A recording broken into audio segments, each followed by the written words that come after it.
Children, in this section we are going to discuss refraction through a prism.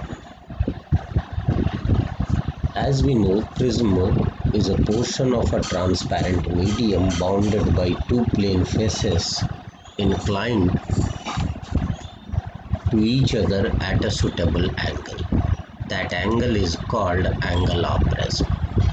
Here this angle is angle of prism, and this surface and this surface are called refracting surface.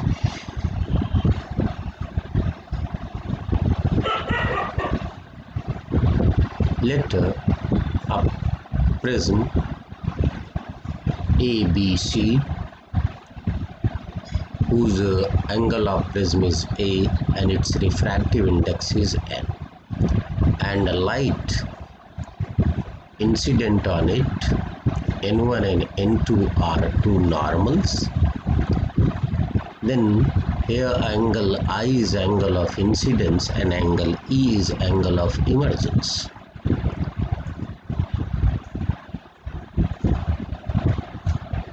At this point, angle of refraction is R1, and at this point angle of refraction is R2. This angle is called angle of deviation, denoted by delta, means original incident ray deviated by an angle delta. Now in quadrilateral APOQ, angle APO and angle AQO are 90 degree, so angle A plus angle O is 180 degree. Now in triangle OPQ, angle R1 plus angle R2 plus angle O is 180 degree.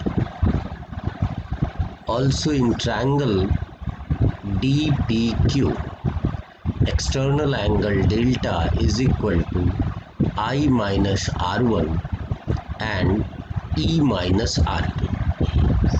So delta equal to, from here, I plus E minus R1 plus R2. Now from equation 1 and 2, we will get R1 plus R2 is equal to angle A.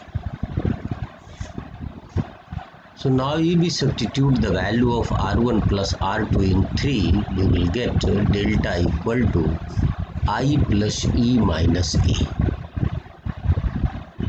It is the relation between angle of deviation, angle of incidence, angle of emergence and angle of prism. So what we can say, I plus E equal to A plus delta, that is sum of angle of incidence and angle of emergence is equal to the sum of angle of prism and angle of deviation. If a source of light is here, then light will trace the same path. Means if angle of incidence be E, then angle of emergence will be I through this phase. It is the irreversible nature of light. So for same angle of deviation, there are two angle of incidence possible.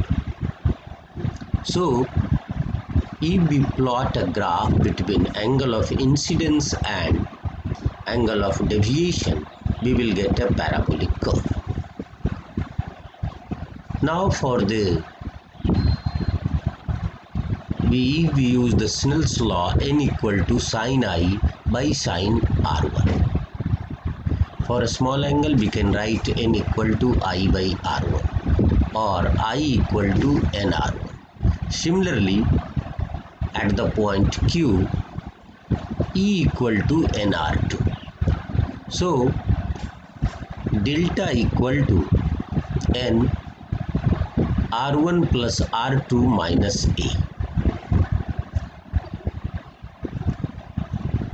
and R1 plus here R1 plus R2 equal to A, so delta equal to NA minus A or N minus 1 into A. It is the relation between angle of deviation, refractive index of prism N and angle of prism.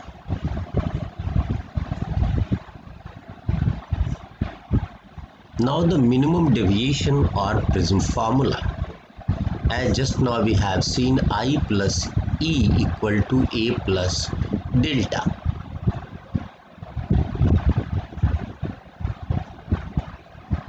So there is a possible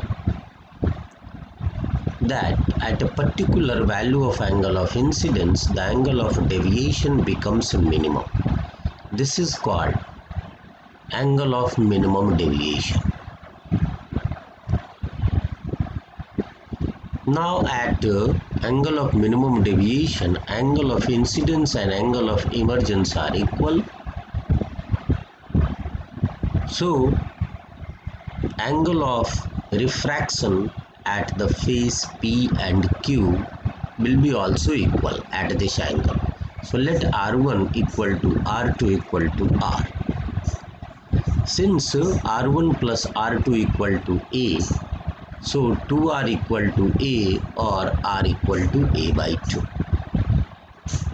Now if we use this relation that I equal to E and delta equal to del M, then we can say 2I equal to A plus delta M. Thus I equal to A plus delta M by 2. Now use the Snell's law, N equal to sin I by sin R. We will get N equal to sin A plus delta M by 2 by sin A by 2. This is known as prism formula. Now on the basis of this, do this question. A ray of light suffers minimum deviation while passing through a prism of refractive index 1.5 and refracting angle 60 degree. Calculate the angle of deviation and angle of incidence. Given sine inverse 0.75 equal to 48.6 degree. How we should proceed? First think which formula here to be used in the given context. Then substitute the given information in that formula. Do the necessary calculation to get del M and I. If you are getting del M equal to 37.2 degree and I equal to 48.6 degree, then it is correct. So try this question. Thank you.